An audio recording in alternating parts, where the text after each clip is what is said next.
Here, this perp back with another video, and just got done watching the second episode of Doom Patrol, and I've got to say, I really like the direction that this show is going.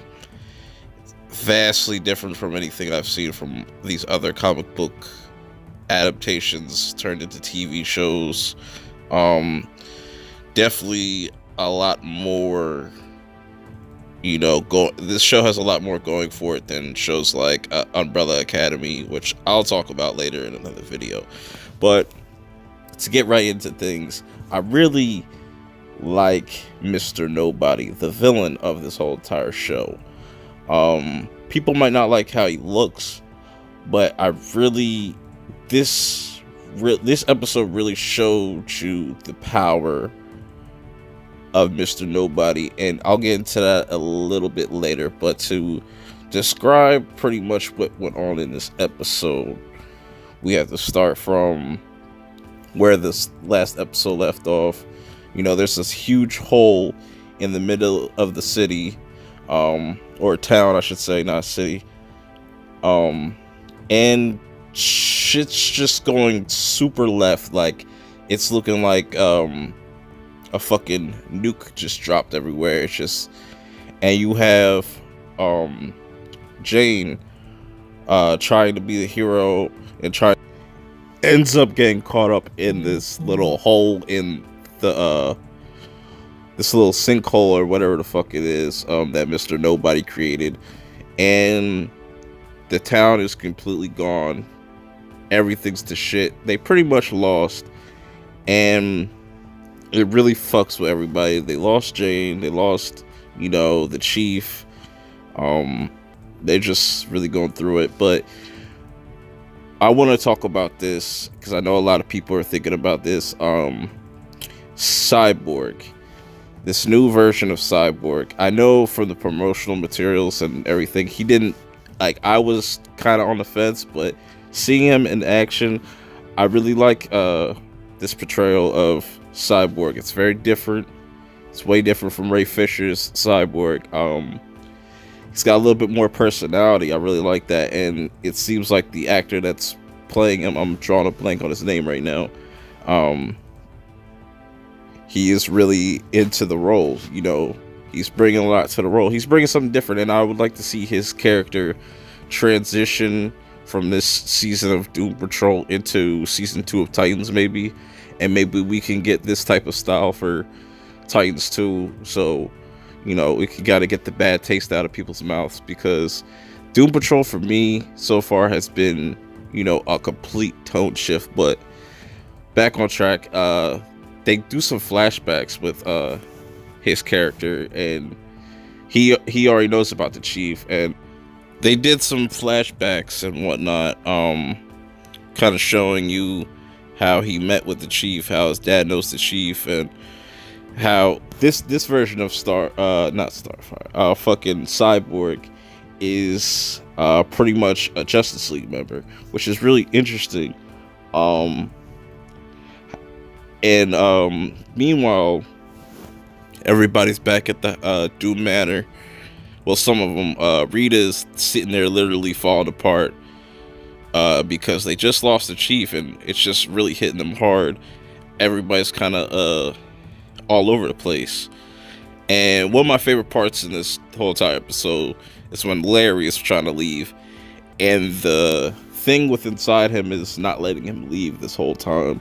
And I thought it was really funny. I think they paid homage to Don't Be I Know What You Did Last Summer, like the Jennifer Love Hewitt scene, which I thought was really unique and cool and really funny, man. Like, I really liked Larry in this episode.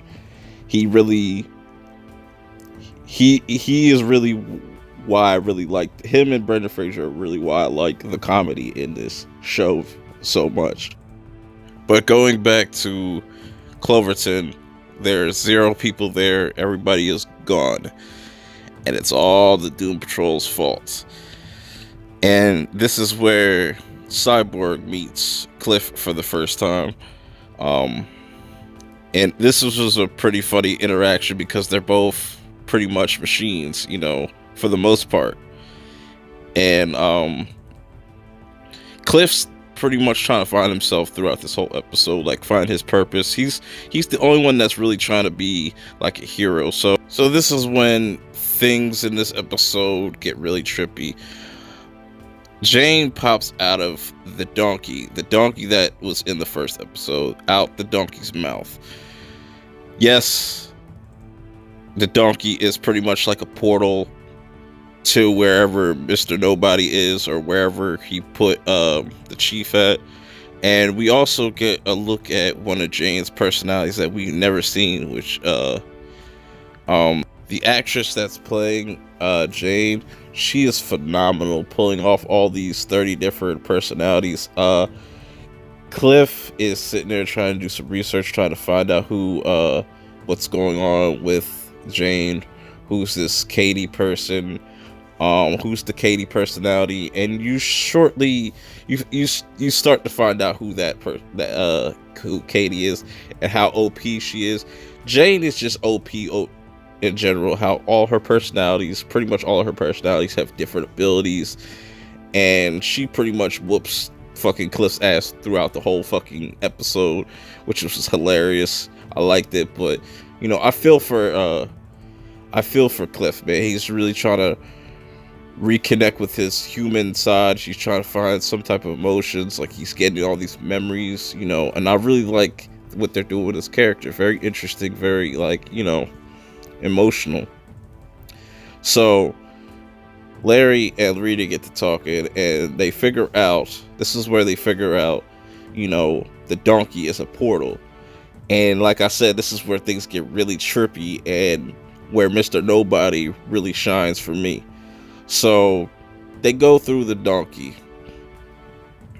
which sounds so weird saying that, but they go into this alternate reality, I'm guessing.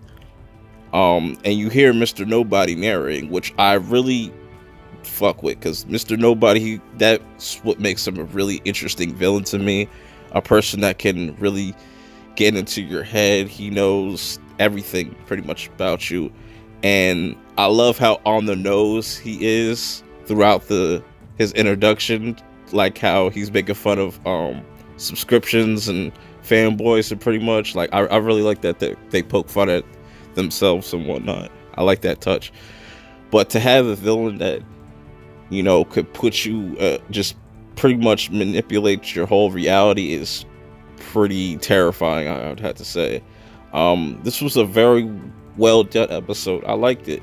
It was very wacky in a good way.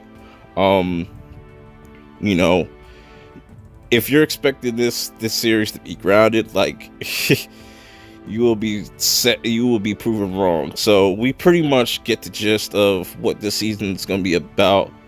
Them trying to get back the chief, trying to locate where he is. And like I said, I enjoyed this episode a lot. If you're not on Doom Patrol, you need to start watching it. I like it. It's very different from Titans, very different from all these other comic book adaptations. But until my next video, I'll check y'all out later. Peace. I want when they see me, they know that every day when I'm breathing, it's for us to go farther. I gotta do more than just the average man would do. I gotta set a mark that can't nobody touch. A place that I won't go, and I feel as though if you got love and you putting out real shit, you can do that.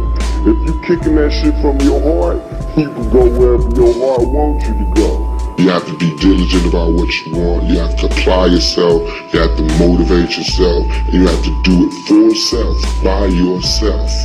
And then you can do things for other people.